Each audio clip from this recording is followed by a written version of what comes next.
Today what we're going to talk about is the instruction that women are given post C-section that isn't exactly thorough and isn't exactly helpful. A patient can misunderstand the instructions from their provider and think, I'm not going to do anything.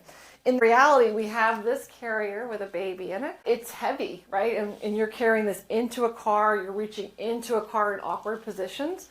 And she just had a C-section, so how do you do that? How can Harmon do things so she's able to keep up with this growing baby? One thing we can have Harmon do is to use what she has. We want to make sure her upper arms are buff. This is why we advocate weight training prior to having the baby in some form so that you are strong enough to be able to do bicep curls, which is what essentially you're doing when you pick up the baby. It's really important to check that out in terms of making sure it's safe with your OB, making sure it's safe with your midwife, but to do something so that even if it's not affecting where you had the C-section, you're able to isolate these abs so you don't affect the major abdominal surgery you just had and still get things done. One of the best things that you can do is to either have a ball or have up against the wall where I'm sort of locking this out. If you have a ball at home, that's the best way to do it, so you're protecting this.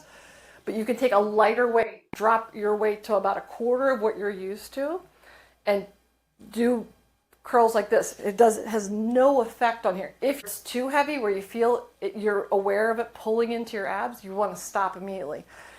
And a lot of people may come at me and say, like, you shouldn't be lifting any weights.